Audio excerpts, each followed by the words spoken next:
At 8:20 p.m., the line keeps moving. A gray part slides in front of you. Your hand reaches for it before your mind agrees. The glove is thin at the fingertips now. The skin underneath feels hot and rubbed raw. Somewhere behind you, a cartwheel squeaks the same way it has squeaked all week. Nothing dramatic happens. No one yells. No machine breaks. No supervisor walks over with bad news. You just keep doing the part of the job that your body already knows. Lift. Turn. Press. Set down. Slide forward. And then, very quietly, your mind leaves the line. It goes somewhere else. Maybe to the parking lot outside, where your car is sitting under a light that flickers. Maybe to the small stack of bills on the kitchen counter. Maybe to the manager's clean shirt, the one without dust on the sleeves.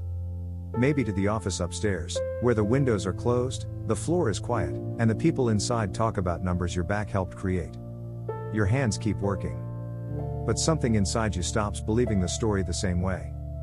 For a long time, hard work may have felt like the cleanest answer. Work hard, and things will move. Work hard, and someone will notice. Work hard, and the tiredness will mean something. So you showed up early. You stayed late. You kept your head down. You learned how to swallow small unfair things because arguing would only make the day heavier. You took pride in being dependable, even when dependable started to mean available for every extra load. And maybe people praised that. They called you solid. They called you reliable. They said you were one of the good ones. But sometimes praise can be another way of asking a person to keep carrying more without saying how heavy it has become. That is where the confusion starts. Because hard work is not fake. The effort is real. The ache in your back is real. The dry throat, the dust in your hair, the sore wrist, the shirt damp with sweat long after the machine goes quiet, all of it is real. What changes is the meaning attached to it. At first, tiredness feels like proof that you are doing life correctly. Later, it starts to feel like proof that someone else learned how much you would give before you asked where it was going. That realization can feel strange because it does not arrive with anger right away. Sometimes it arrives as silence. A quiet distance. A part of you watching your own hands and wondering when your life became a place where everyone else gets the result, and you get the exhaustion. That is a lonely moment. Not because no one is around. A factory can be full of people and still feel lonely. The conveyor can be loud. The floor can be crowded. The radio can be playing from somewhere near the break room. Someone can laugh 3 stations down. And still, inside, there is a private silence. Because the thing you are realizing is not easy to say out loud. You are not lazy. You are not weak. You are not ungrateful for having work.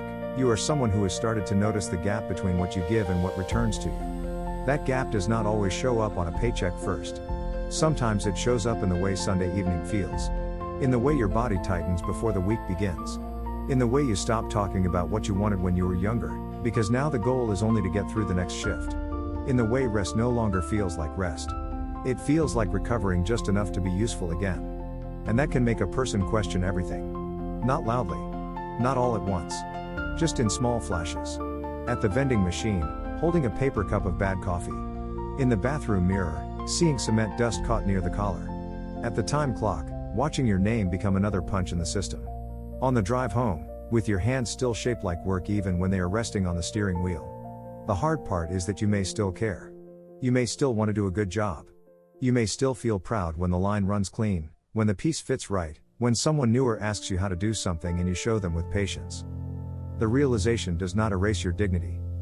It only separates your dignity from the system that has been using it. That difference matters. Because for many people, the trap is not only the job. It is the identity built around endurance. Being the one who can take it. Being the one who does not complain. Being the one who says, it's fine, even when the body is giving smaller answers. Over time, that identity can become a cage with kind words painted on it. Strong. Loyal. Hardworking. Dependable. Those words sound respectful.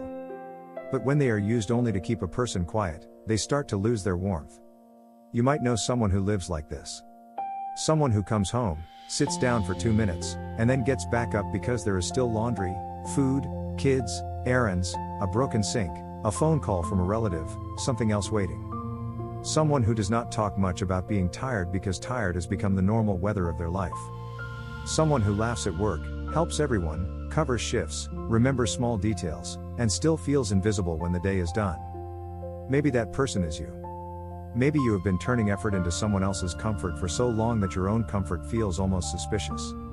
At 8:20 p.m., on that line, the realization can be as small as looking at the part in your hand and thinking, I know exactly how to make this thing move, but I no longer know where I am going.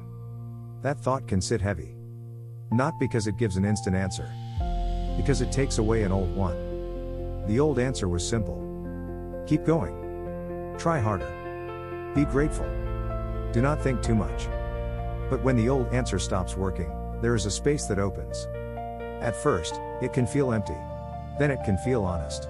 Maybe the point is not that work has no value.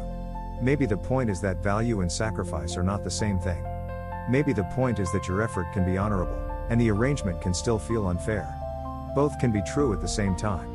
You can respect yourself for surviving hard days.